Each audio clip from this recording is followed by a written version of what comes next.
Moms, kembali lagi bersama aku Margaret Rocky di sini.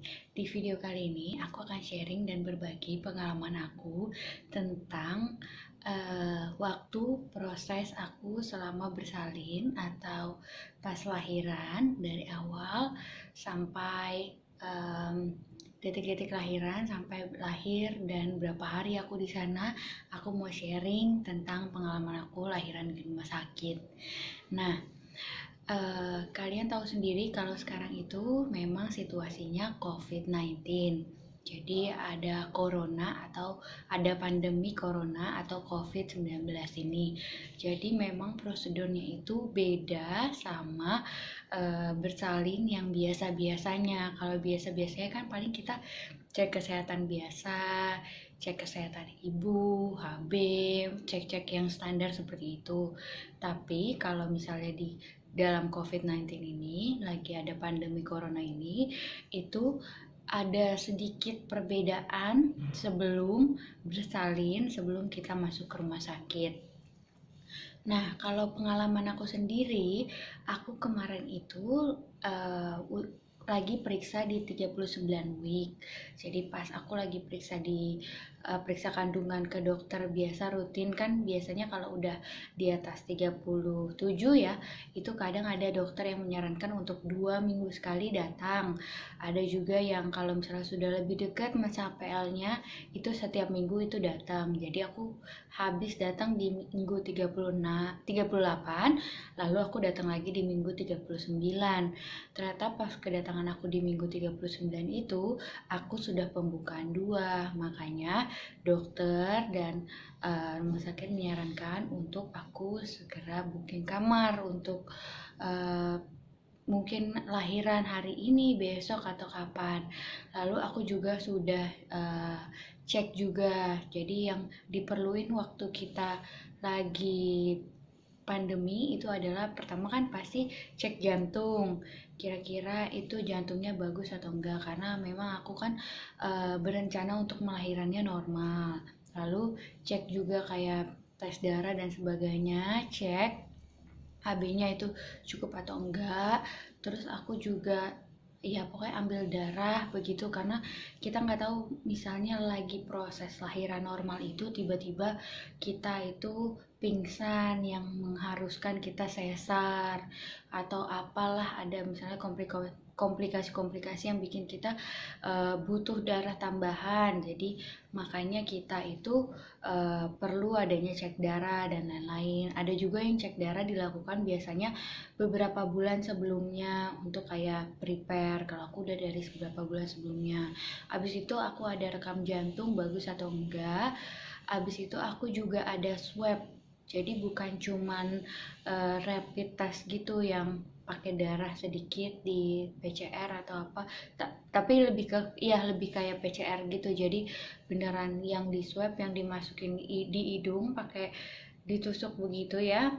Ya lumayan lah rasanya sakit, dan juga lewat mulut. Nah itu kalau aku sendiri swab di rumah sakit itu aku habisnya itu 2.500.000 biayanya. Kenapa? Karena itu yang cepat. Pertama yang cepat, hasilnya langsung ada. Lalu kedua itu dia itu memang lengkap. Jadi kan karena itu di rumah sakitnya lumayan, jadi dia tuh udah sampai kayak APD-nya, bajunya itu semua langsung sekali buang. Jadi makanya biayanya itu sebesar 2,5 juta untuk sekali cek itu. Terus yang diperlukan lagi adalah pendamping. Pendamping itu biasanya disuruh juga cek. Tapi kalau pendamping itu biasanya cuma rapid test yang ngambil darah. Kalau suami aku ngambil darah, atau yang bisa juga yang ditusuk ini kayak anak aku, dia ngambil darah di sini karena kan kita memang bertiga. Jadi kita kan juga nggak pakai pembantu rumah tangga, dan memang di rumah baru ini kita nggak ada keluarga karena memang COVID kan kita batasin ya. Walaupun circle kecil kita batasin untuk orang datang, karena memang kita nggak tahu misalnya saudara kita itu dia habis ketemu sama siapa, padahal resiko akunya lagi hamil besar dan mau punya bayi. Jadi kita untuk mengurangi resiko, kita cuman keluarga inti yang memang sudah berapa lama ini berbulan-bulan di rumah. Nah, kita ini aja yang berangkat. Nah, jadi anak aku itu ngambil darahnya di sini untuk cek, hasilnya negatif. Kalau suami aku itu dia dapat sudah free include di rumah sakitnya, dia tuh yang ditusuk di sini, dan juga indikasinya negatif. Aku juga negatif. Ada pengalaman juga, sebenarnya sih ini intermezzo aja, cuman pas waktu itu ada orang juga mau lahiran, tapi ternyata dia itu ternyata COVID-19, walaupun dia nggak ada kayak tanda-tanda demam, nggak ada tanda-tanda batuk. Itu akan susah banget, dan juga rumah sakit akan berpikir keras karena nggak bisa diterima kan, harus dirujuk kemana. Nah, aku kasihan banget sih. Jadi lebih baik sih kalau kalian nih mau lahiran, lebih baik tesnya itu kan bisa berlaku selama seminggu. Lebih baik kalian cek seminggu sebelum jadwal lahiran. Biasanya dokter juga nyaranin gitu. Dokter aku sebenarnya juga nyaraninnya seperti itu, tapi kebetulan aku lahir pas di saat memang waktu periksa itu, jadi makanya sekalian pas di hari itu juga aku juga akhirnya lahiran. Itu kalau nggak salah itu jam 7 jam 8 malam. Habis itu tengah malamnya itu sekitar jam 12-an udah naik pembukaannya sampai 4 dan 5. Habis itu aku ke rumah sakit ambil barang dulu, pulang ke rumah ambil barang kayak prepare. Kebetulan kan udah prepare tapi ada yang belum ke bawa, jadi kayak bawa koper kecilnya keperluan aku sama bayi, dan juga bawa tas dari papanya kan, karena kan akan nginep. Biasanya sih memang di rumah sakit itu kalau lahiran normal pulangnya bisa lebih cepet, tapi biasanya standarnya orang lahiran itu 2 sampai 3 hari di rumah sakit. Kalau misalnya lahiran sih biasanya memang sudah ada paket dari rumah sakitnya juga. Dia lahiran normal atau sesar pun sudah ada paketnya. Jadi kita tinggal pilih, dan jangan lupa untuk kayak booking dulu, karena kalau misalnya kita nggak ada tempat atau kebetulan lagi banyak yang lahiran itu kan jadi repot. Jadi kita misalnya kalaupun pulang harus booking tempatnya dulu, booking siapa tahu ada juga yang mau lahiran kan pas di saat kita mau ngambil barang misalnya. Nah itu bisa kayak begitu, bisa kehilangan, nanti nggak tahu mau lahiran di mana kan. Jadi untuk prepare lebih baik begitu. Dan kalau bisa itu yang misalnya yang lahiran misalnya kita ya moms itu lahiran, nah biar nggak apa-apa, biasanya papanya aja yang pulang untuk ngambil barang-barangnya.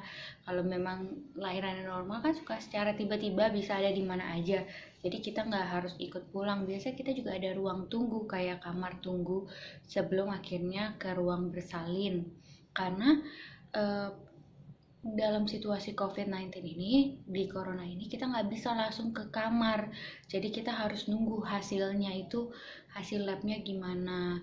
Terus aku juga ngalamin pas lahiran, jadi sempat diperiksa sama bidannya itu pakai Doppler, dan juga yang dimasukin tangan itu ke dalam vagina itu juga ngalaminnya di ruangan yang UGD. Jadi sebelum naik ke atas itu ada ruangan, itu ruangan UGD. Kebetulan sih pas aku itu nggak rame, jadi seneng juga, karena kan kalau rame kita nggak tahu ya orang itu sakit apa dia positif apa dia apa, karena kan campur kan. Kebetulan aku tuh hampir gak ada orang, cuman aku doang sama satu jauh tapi di ruangan lain.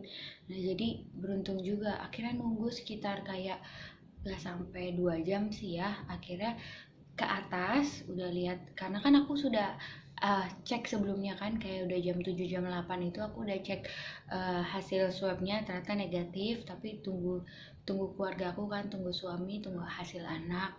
Nah baru aku ke atas. Habis ke atas aku di kamar observe dulu, jadi aku belum ke kamar bersalin karena pembukaan aku dari 4 ke 5 itu sempat nggak jalan gitu, maksudnya kayak di 45 dalam waktu beberapa jam tuh tetap di situ.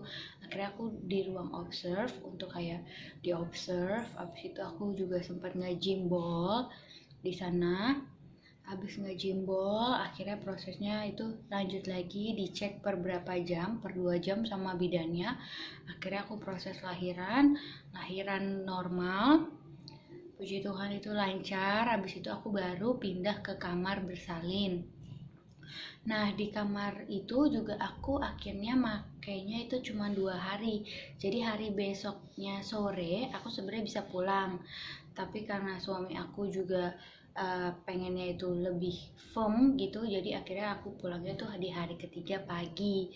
Nah, karena dalam situasi COVID-19 itu nggak enak banget sebenarnya ya, karena susah kelas. Jadi aku tuh nggak ada kelas yang diajarin sebelum biasanya kan kita ada kayak buat bisa ikut kelas, bisa ikut apa gitu ya kalau kita pilih paket. Tapi selama lagi COVID-19 ini itu nggak ada sama sekali kelas. Jadi nggak ada kayak kelas belajar menyusui dan lain-lain. Anak aku bangun. Jadi aku nggak ada kelas sama sekali. Jadi pas paginya, besok paginya itu sekitar jam 6 pagi, kita langsung diajarin sama bidan atau susternya cara mandiinnya.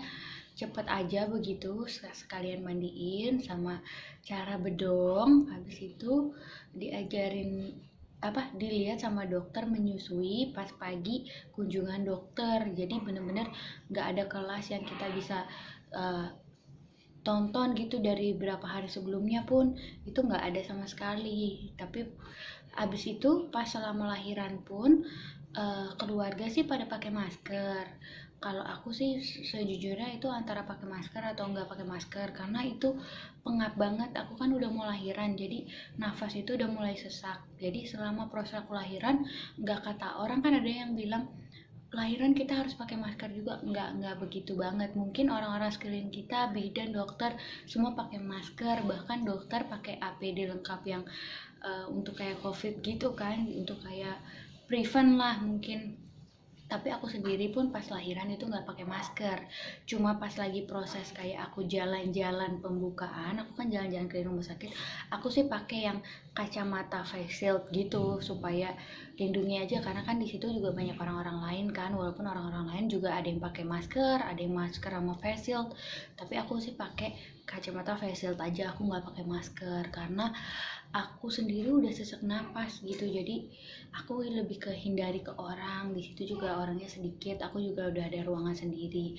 Dan di rumah sakit itu pas di kelas kayaknya aku kurang paham sih ya, cuman pas aku itu memang kamarnya sendiri sih, cuman mungkin juga kayaknya yang lain pun gak ada orang yang satu kamar itu berdua orang lain, jadi lebih ke ruangan observe gitu. Jadi ya udah itu aja pengalaman aku pas selama lahiran di COVID-19 ini. Sebenarnya sih yang gak ada yang beda banget bagaimana dari yang lahiran aku pertama pun, cuman yang paling kayak tes tambahan aja kayak swab, kayak harus pakai masker, keluarga juga harus di swab. Untuk biaya keluarga sendiri untuk cek itu dia anak aku kena 350.000 gitu.